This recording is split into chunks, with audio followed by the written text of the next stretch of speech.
మన పెట్టుబడి మన పిల్లల భవిష్యత్తు కోసమే కదా, అందుకే సరైన స్థలం ఎంచుకోవాలి. మీ పెట్టుబడికి నమ్మకమైన వేదిక శ్రీ వాసవి ప్రాజెక్ట్స్.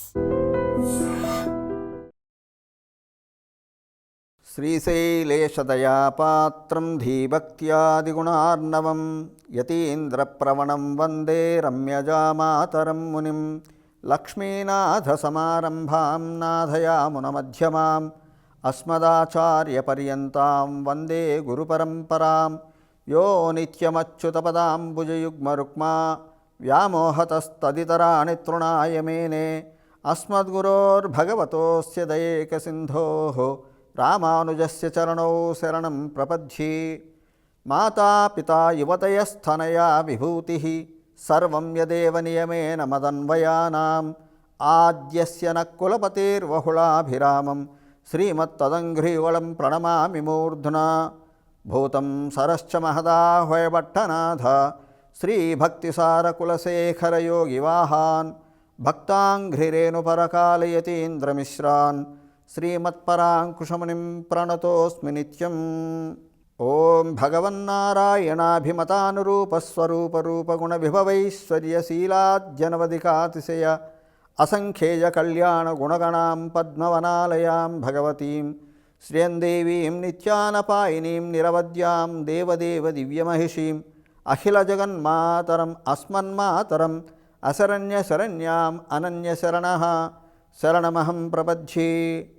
కర్కటే పూర్వఫల్గుణ్యాం తులసీకాననోద్భవాం పాండ్యే విశ్వంబరాం గోదాం వందే శ్రీరంగనాయకీ.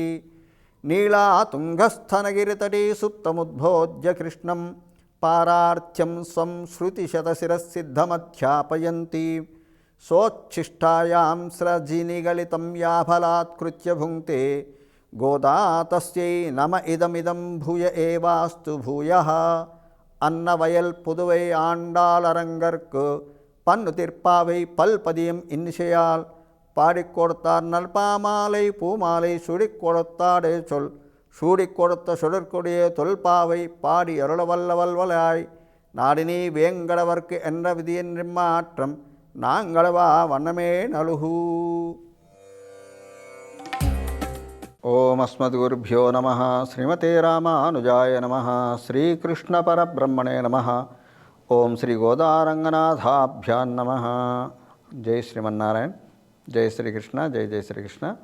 ప్రియ భగవద్భక్త బంధువులారా, అమ్మ గోదాదేవి మనకు ఉపదేశించినటువంటి ధనుర్మాస వ్రతంలో ఈరోజు 5వ పాసురాన్ని మనం అనుసంధానం చేసుకొని యథాశక్తిగా విశేషార్థాలు చెప్పుకుందాం.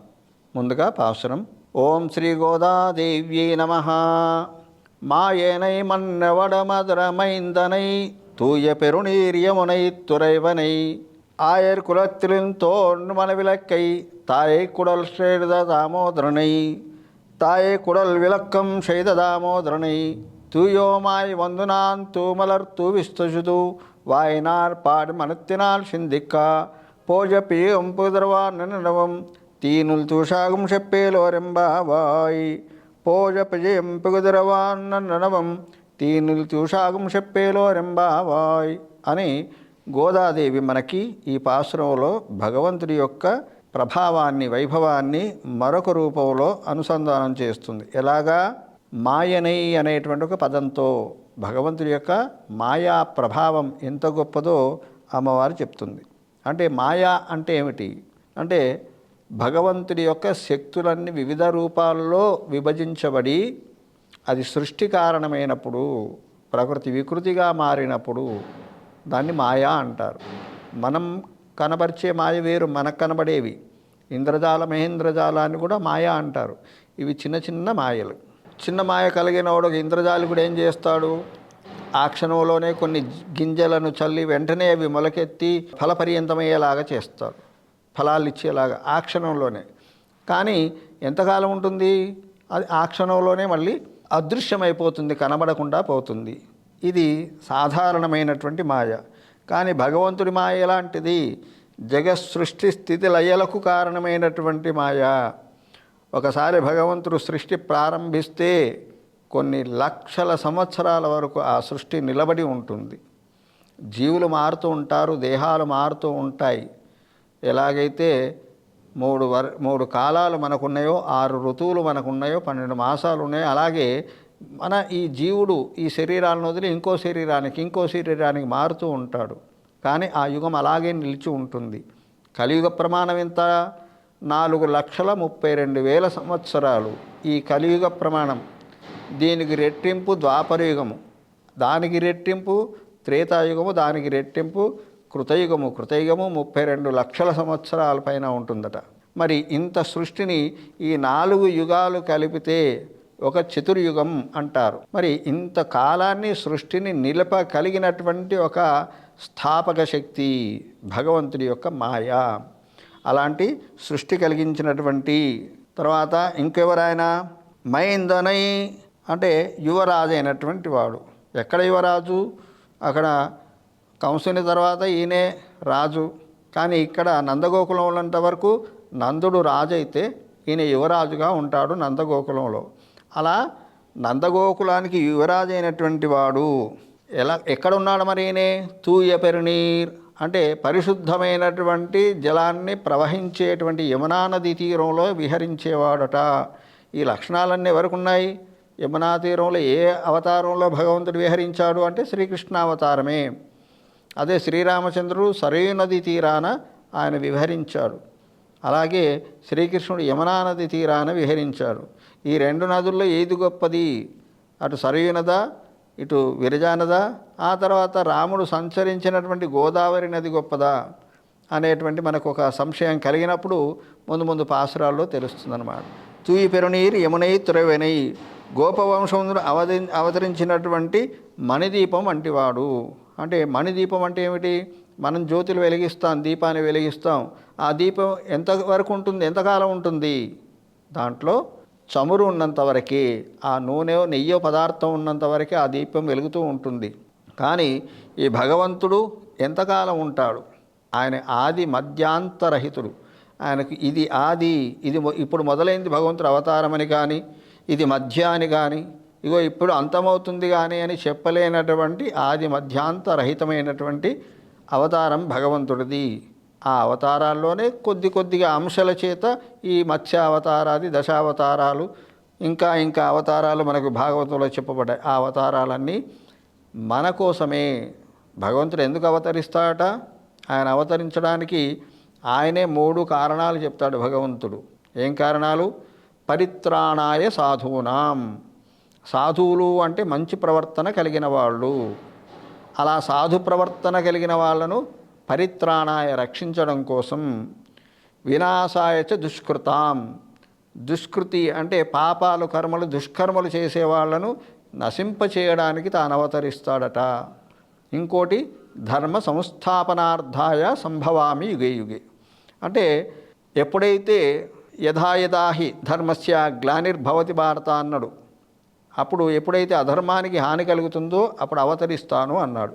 మరి అవధర్మానికి హాని కలిగితే అధర్మాన్ని తొలగించడం ఒకటేనా అవతార ప్రయోజనము అంటే కాదు. ఈ 3 ప్రయోజనాలు చెప్తున్నాడు. ఏమిటి?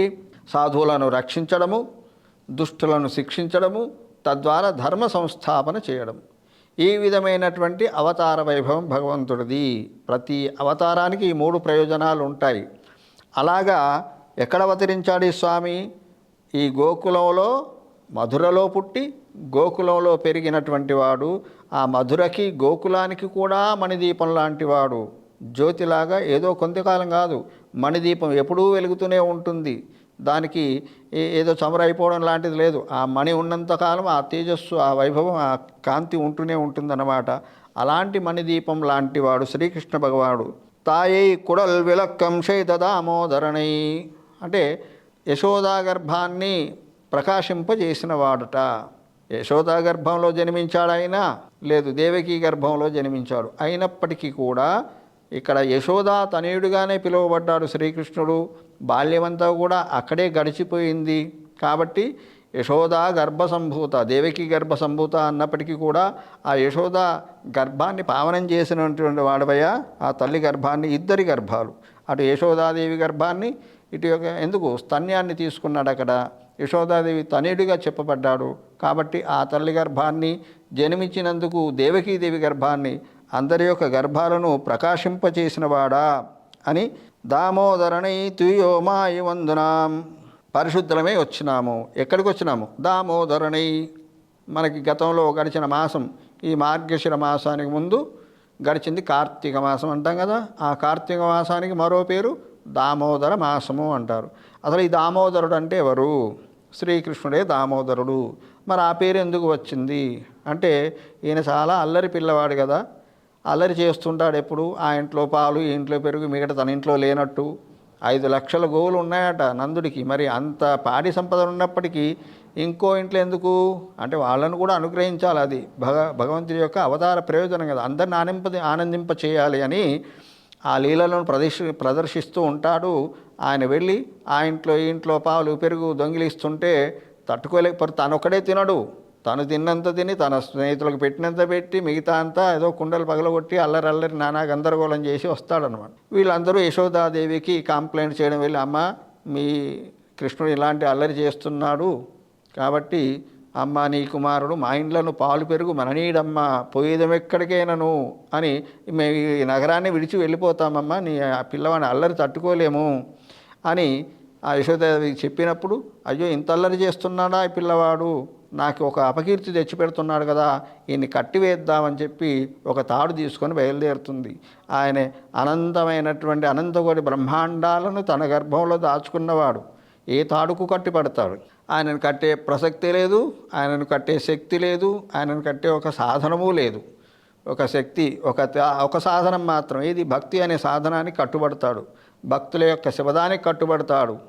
అంతకు మించి ఎక్కడా కాదు. ఆ యశోదాదేవి ఈయన నడుముకు ఒక తాడును కట్టి, ఆ తాడు కట్టడానికి చాలా కష్టపడుతుంది. ఆ గోకులంలో ఉన్న కట్టిన తాళ్ళు ఎన్ని తాళ్ళు తెచ్చినా సరిపోవట్లేదు ఆయన బొజ్జకి. ఇంత చిన్న పిల్లవాడు, మరి అంత పెద్ద బొజ్జ ఎలాగ తయారైంది? అదే భగవంతుడి మాయ. కాబట్టి అప్పుడు ఆ యశోదాదేవి బాధను తట్టుకోలేక తనకు తానుగా కట్టుబడ్డాడు. అప్పుడు ఆ కట్టుబడ్డాడులే అని చెప్పి సంతోషించింది. మనం కూడా ఏదైనా కార్యాన్ని సాధిస్తే ఇది నా వల్లే అయింది అనుకుంటాం. లేదు, మనం ఒక మంచి చేసినా చెడు చేసినా అది భగవంతుడి యొక్క ప్రేరణ, ఆయన శక్తి. భగవతో బలేనా భగవతో వీర్యేణ భగవత తేజసహ అన్నట్టుగా ఆ భగవంతుడి యొక్క పరిపూర్ణమైన అనుగ్రహం ఉంటే దాన్ని ఏదైనా చేయలేం మనం. హరి ఆజ్ఞ లేనిదే తృణమైన కదలదు అంటారు. అంటే భగవంతుడి ఆజ్ఞ లేకుండా గడ్డిపోచ కూడా కదలట. గడ్డిపోచ కదలాలంటే గాలి వీచాలి. గాలి వీచాలంటే భగవంతుడి యొక్క ఆజ్ఞ జరగాలి. కాబట్టి అంతటి శక్తి కలిగిన పరమాత్మను ఒక గోపబాలిక కట్టేస్తుందా యశోదాదేవి. సరే, తను అనుగ్రహం చేత కట్టుబడ్డాడు. అప్పుడు ఆ తాడుతో కట్టినప్పుడు ఆయన బొజ్జకు ఒక మచ్చ పడిందట. దాన్ని ధామము అంటే మచ్చ, ఉదరము అంటే బొజ్జ. ఆ ఉదరం మీద ధామం ఏర్పడింది కాబట్టి దామోదరుడు అనేటువంటి ఒక పేరు కృష్ణుడికి వచ్చింది. ఆ పేరు తనకు చాలా ఇష్టంగా భావిస్తాడట. ఎందుకు? తల్లి యొక్క లీలలను కూడా ఇక్కడ చూపించింది. తన లీలే కాదు, యశోదాదేవి యొక్క భక్తి, శక్తి, శ్రద్ధ, పట్టుదల ఎంత గొప్పతో కూడా మనకు తెలియజేసింది. కాబట్టి దామోదరుడు అనేటువంటి పేరు చాలా ఇష్టమట స్వామి. ఆ స్వామికి ఏం చేద్దాము? మంచి పూలను సమర్పిద్దాము అంటున్నారు. ఆయన పాదాలకి మంచి పూలను. ఏం పూలు? మంచి పూలు. అన్ని పూలు మంచి అంటే అర్థమేంటి అంటే పరిశుద్ధమైనటువంటి. ఏటిది పరిశుద్ధమైనటువంటి పువ్వులు ఎక్కడున్నాయి అంటే, సృష్టిలో ఉన్న పువ్వులన్నీ కూడా తుమ్మెదల చేత ఎంగిలి చేయబడ్డవే, జనాలందరి చేత చూడబడ్డవే. చూస్తే కూడా ఎంగిలే. అందుకే భగవంతుడి ప్రసాదాన్ని ఎవరు చూడకుండా ఒక వస్త్రం చేత కప్పి తీసుకువెళ్ళి నైవేద్యం పెడతారన్నమాట. వాసన చూసినా కూడా ఎంగిలిపడ్డట్టే. అందుకనే మనకి తిరుపతి లాంటి దివ్య దేశాల్లో వాసము ముక్కుకు ఒక వస్త్రాన్ని కట్టుకొని భగవంతుడి ఆరాధన చేస్తారన్నమాట. అందుకు ఆయనకు సమర్పించే పుష్పాలు కానివ్వండి, ప్రసాదం కానివ్వండి, ఏది మనం ముందుగా వాసన చూడకూడదు, ఆ వాసన మనకు తగలకూడదు, మన స్పర్శ వాటికి తగలకూడదు అనేటువంటి ఉద్దేశంతో అలా పవిత్రంగా చేస్తారు భగవంతుని యొక్క. ఏం పుష్పాలు ఇవి అంటే 8 విధ పుష్పాలు ఉన్నాయట. అహింస ప్రథమం పుష్పం అని. అహింస ఇలాంటివి 8 గుణాలు మనకి చెప్పబడ్డాయి. ఆ 8 ధర్మాలు మనం ఆచరిస్తే భగవంతునికి 8 విధ పుష్పాలు సమర్పించినట్లే. అవి పరిశుద్ధమైనటువంటి పుష్పాలు. వాటిని సమర్పిస్తే భగవంతుడు ఆనందిస్తాడు. ఆ పుష్పాలను సమర్పించి భగవంతుడి యొక్క నామాలను ఆనందంగా శ్రద్ధగా భక్తితో గానం చేద్దాము, అనుసంధానం చేద్దాము. తర్వాత మణిత్యనాలు చిందిక్క, ఆ మనసున్న ఆయన స్మరిస్తే చాలు, ఆయన నామాన్ని గానం చేస్తే చాలు. ఏం జరుగుతుందట?